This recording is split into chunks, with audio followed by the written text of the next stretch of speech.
site as well. That's right. Last time we were down there. When did you get in? Yesterday, yourself? I've been here for a week. I came in last Sunday. I've been on the resolution committee. Must have been old by now, isn't it? Oh, Lord. Business is very good. I want you to know we're Good. Good. A lot of things accomplished. Oh, yeah. We worked up until this morning. Got the last couple of resolutions resolved. Good. Thank God. Hey, it's nice to see you again. Oh, yeah, I take care now. All right, you guys take care of yourself.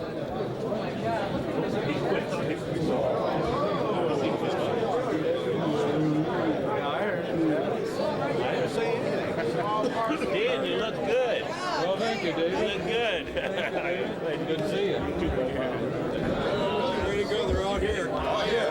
They're all here. That's it. How you doing, Dave? How you doing? They're bringing more in, Bill. You got enough room here? How you doing, man? Good, babe. Got our group.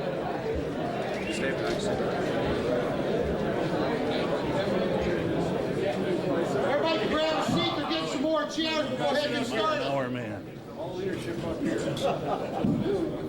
Get some more chairs, take it from the other room over there. They don't need it. They are, that's where they're getting them. Yeah, bring some over. This is great, not enough chairs. Good turnout. Good side. Give me enough chairs. Good, how you doing? Oh, here comes some more chairs. There we go. Bring us some up here, will you please? Some chairs in front. And that's a big crowd and a lot of unity. There's 200,000 members out there. There's a lot of leaders out there, but I'd like to introduce people at the head table. First of all, our support team, Ken Wood, International Vice President from the South.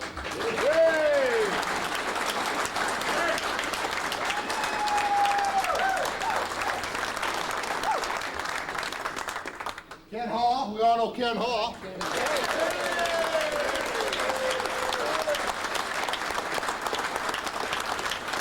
Our long-lost cousin, Jack Cipriani. The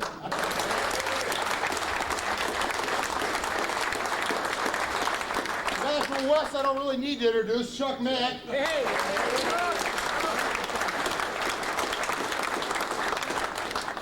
Frank Passato from upstate New York.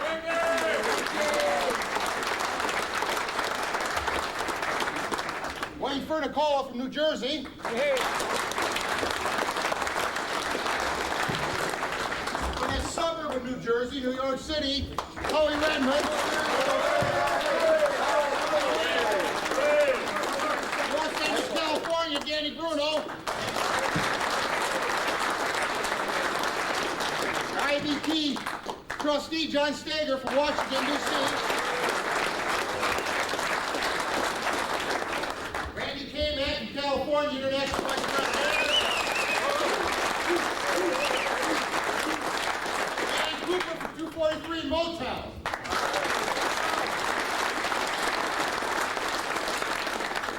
Assistant to the General President, Carlos Gelf.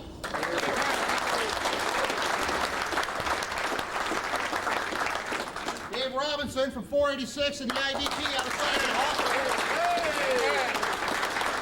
John Candler, the IDT staff. Trish Callahan from the IDT staff.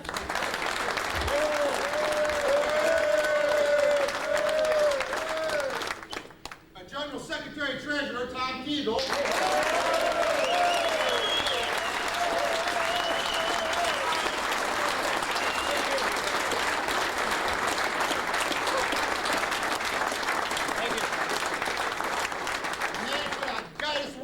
Contract next year, General President James P. Hoffman.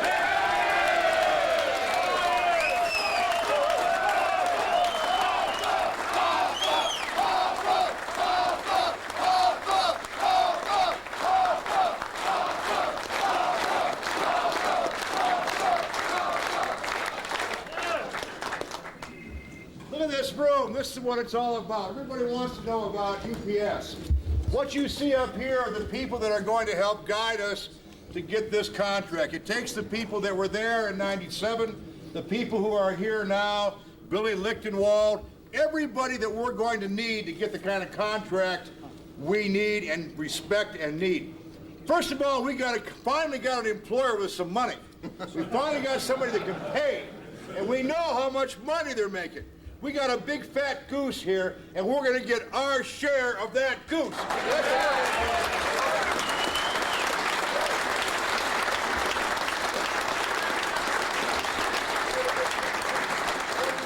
And the way we're going to do it is member to member. We're going to have a complete communication system set up.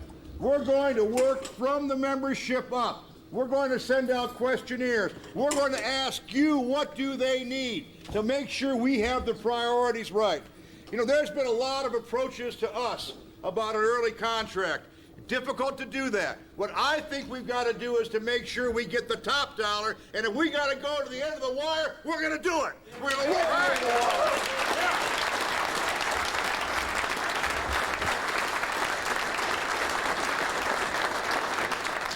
Everybody knows the mistakes we made last time in that contract. We had a historic strike that struck a chord in America. People believed in our members, which made us all feel so proud. It was one strike where the American public got behind our UPS brothers, and that's a tribute to our great union and the love they have for our drivers, who are the best representative of our union that I think we have. They're out there and they're respected, and people know they deserve better. We have to get wages, we have to get COLA, we have to improve pensions and health and welfare. We have our work cut out for us. But like I said, fortunately, we got somebody that can pay. Now, they're going to come with all the things they did last time, and we expect that. But we know that our members are 100% behind us and united behind the Teamsters Union today. And most importantly, when you see the people up here that represent really the top local unions, UPS local unions in the country, we know that we will put together a plan that really puts what together we need. And the other thing we're going to do is we're going to set up a plan using the internet where everybody's going to know what goes on in negotiations. You're not going to hear this time, I'm not hearing anything, what's going on. We're going to set up a complete thing that if there's a meeting that night, it'll be on the internet. We'll know what happened, what progress we're making. We need that communication so people know where we're at, so they don't say, what the hell's going on with our negotiations? And we're going to have that. We're going to reach out and use the communication.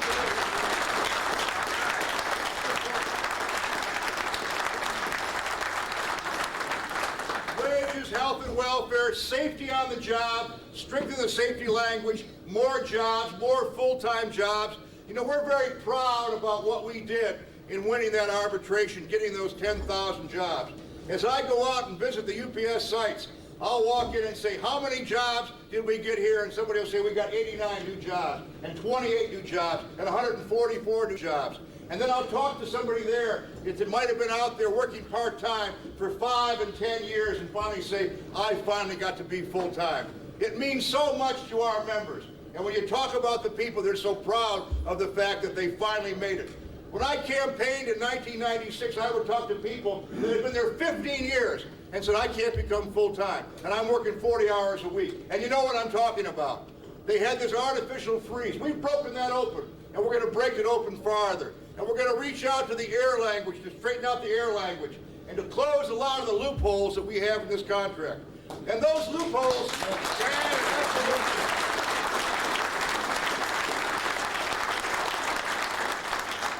and we've got to close those loopholes because every time we meet with UPS, they try and swim through those loopholes. And you all know what they are. And we're going to close that language up. And these guys know where it's at. Close it up so they don't have that wiggle room anymore, so they can't get away. And the other thing is we're going to stop management from doing our work on the dock.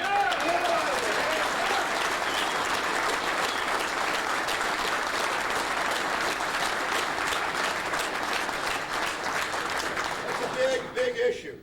We're going to make sure we're kicking off the campaign tomorrow at the convention. We're going to have a resolution tomorrow on UPS, talking about what we're talking about. Justice for our workers. So let's give a big cheer tomorrow, because what I want to do is to have this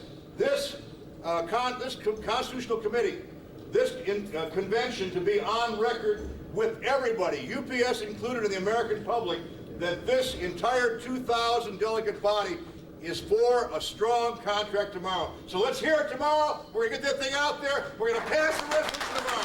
Yeah!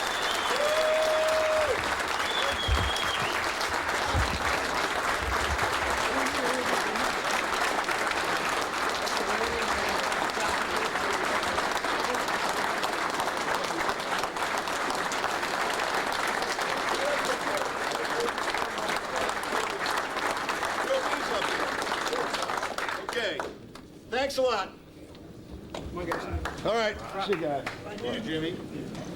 Well, we're lucky with two things. First of all, we got an international convention here, so we've got everybody here. Secondly, our contract's up next year, so it was a perfect opportunity. They're trying to find out what the members want.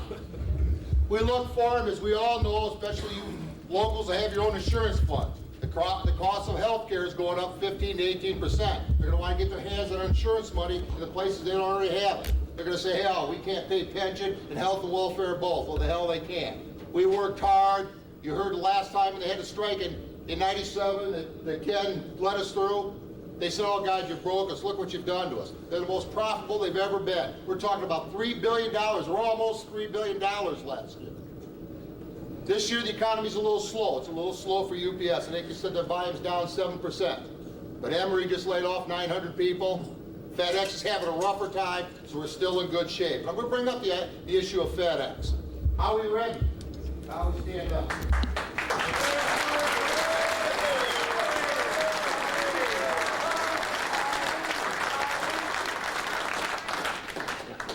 The local 804, Howie Redmond and his crew out there didn't take this well, the Railway Labor Act talk very far. They had a bunch of inside employees that wanted to join the Teamsters. They signed the cards, they took them on, and they were able to win, saying, hey, they're not under the Railway Labor Act, at least the inside people.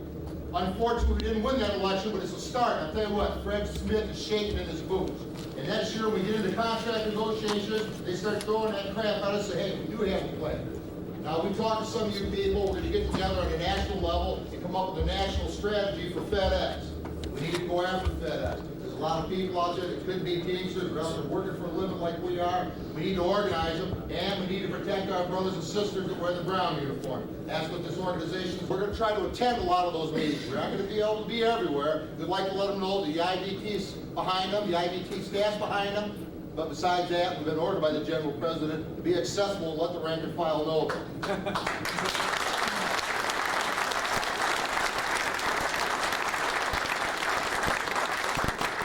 It won't be long towards the end of the year. We'll be appointing the National Negotiating Committee. It's going to be a staff of people that have had experience with negotiations. One thing we have an advantage of when we get into contract negotiations with UPS. You know, these people come out of high school, they went to work for UPS, they worked part-time, they drove a package car, they raised their hand and they got promoted. That's all they know is UPS. We got a bunch of pros up here. We go out and negotiate trucking contracts, we negotiate UPS contracts, we negotiate bakery contracts, warehousing contracts. They don't have a better crew in the world, the International Brotherhood of Teamsters Negotiating Committee, and that's you people out there.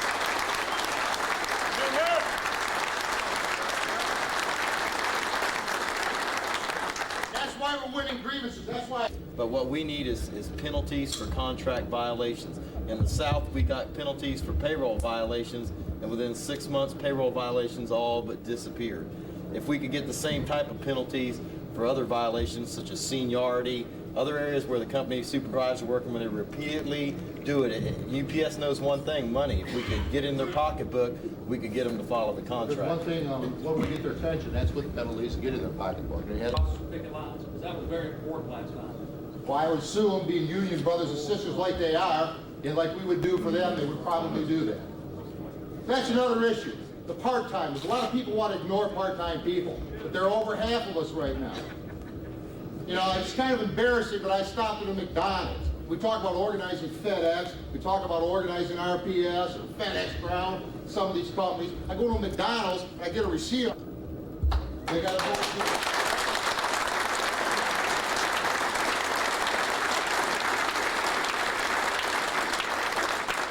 Part-time employees were out there for us the last time. We need to be out there for them this time if us full-time people are going to make any gains. Chuck, you got anything you want to say?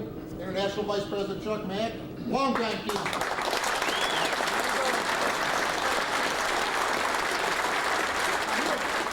International Vice President, I talked to one of his members who come up here this week to help in the UPS group. But here's an International Vice President to visit. And I have to say one caveat before I really get going, that they reflect my experience and the experience of our representatives in Northern California. I don't know how. I hope to help we can, but I don't know how we can avoid a strike next year if this company's attitude does not change. Amen.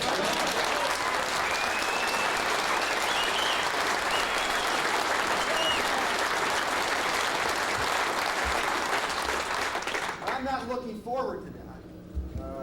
There's a lot of pain, there's a lot of suffering anytime that we have a strike, even if it's 2 days, 3 days, and if it goes on longer than that, it becomes even more painful.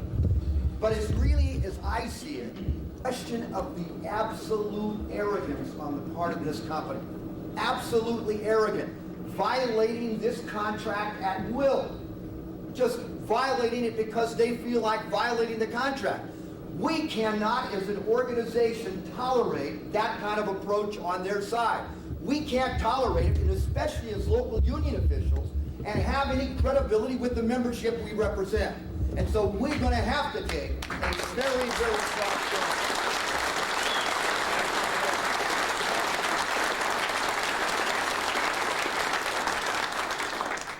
The size of interest in this meeting is really encouraging. And I can tell you, because I've talked to Bill and I've talked to most of the executive board members and United Parcel Service negotiating people, I can tell you that there's a new recognition of this problem. And there's a realization that we've got to go down. So we're going to need that kind of help and that kind of support. Thank you.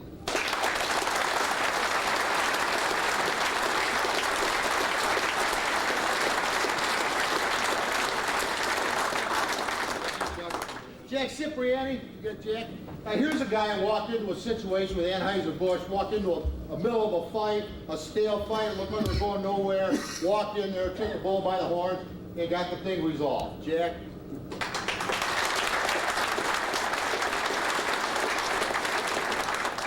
I'm from North Carolina. I have nearly 8,000 members in my local union. 3,000 of my members work for UPS. And those of you who have worked for UPS, who represent UPS, know, and I deal with a lot of companies, I've never seen such arrogance in a company. I've never seen such harassment to its employees in a company. And some of the best workers that I've ever seen. People who are willing, day to day, to bust their butts to produce. Proud Teamsters who have to go through every day with a company who's not afraid, and maybe I shouldn't say this, to lie to us, to lie to you, and to lie to everyone, to put $1 in their pocket. And your family and my family does not matter to them. And once and for all, we have to send a message to UPS, their CEO, and all of their management team that we're not going to take it anymore, that we're human beings, we deserve respect, not harassment, but they'll understand strength, unity, and hard-nosed bargaining, and that's what they're going to get.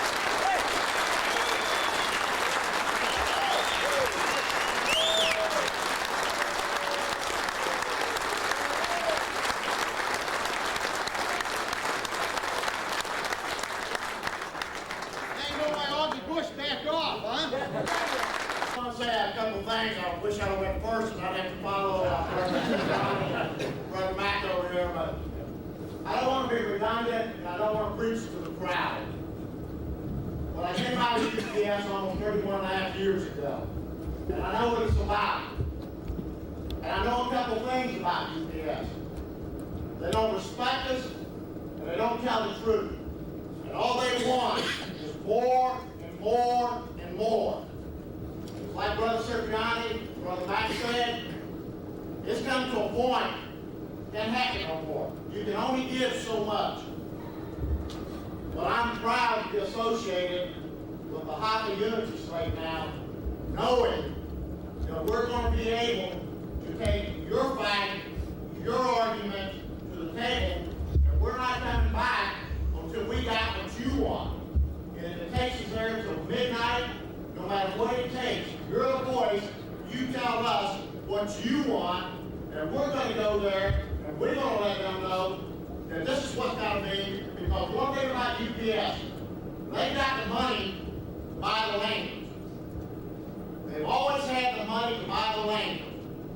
And you've got to understand, if you want to keep that money, if you want to keep that job, if you want to keep that seniority, you have got to tighten up that language. Amen. Amen. Right.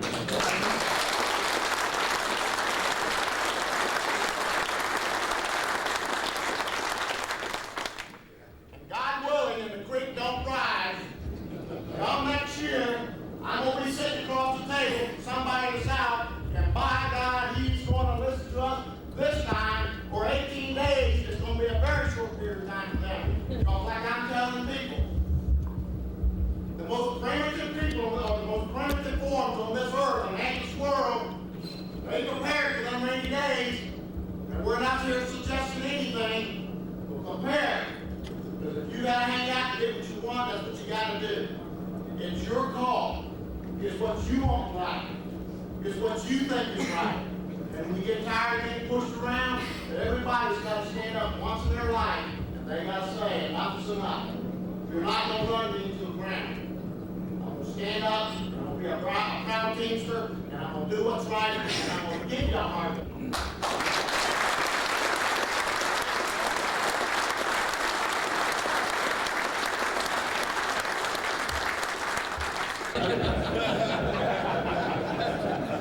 I just want to reflect back that the strike in 1997 occurred at a period of time in our great union that we were fractured as an organization, and yet the issues that were before has the right to strike. Most of you know the national UPS agreement was patterned after the freight agreement, and things kind of changed over the years. The worst thing we ever did in freight, and it took a strike to do it, is we gave up the right to strike over grievances. This last time, we were able to get it back partially. The right to strike over grievances will cause them to pay attention. It will cause them to have respect, because there's a point when they abuse the folks that we represent long enough, and we don't have the ability to react. They laugh at us. They say file a grievance. They know that process takes 3 months, 6 months, 9 months, 12 months. An arbitration might be 2 or 3 years. That's bizarre. Some folks have died or retired or gone on to other jobs when their case comes up. We can't have that. Like Chuck says, like Jack says, what we need for our members, they have to respect our organization in order to respect our members who are there. And there's a lot of sacrifice last time in that strike. A lot of good Teamsters did not come back to work because of actions on a picket line. I don't think we should ever forget the sacrifices that they made, and remind the company that the members we represent in this great union is ready to do that again. We're ready to do the sacrifices that have to be made to get their respect, to get the contract that we need. And it's not just about money. It's about respect. If you talk to the average, and some of you are, UPS workers, the fear is it's just money, because money, the company's going to find a way to adjust the production standard, adjust the incentive, some way to get it back. 2 days later, they're plotting on how to get the money back they just gave you. What the average UPS guy or girl wants is respect. The right to be treated like a human being, the right not to be disciplined because you had an accident that wasn't your fault, the right not to be disciplined if you're sick, that the rules change as they see fit, the right to be treated like a Teamster. And I think this great union is more powerful today than it has been in at least 10 years.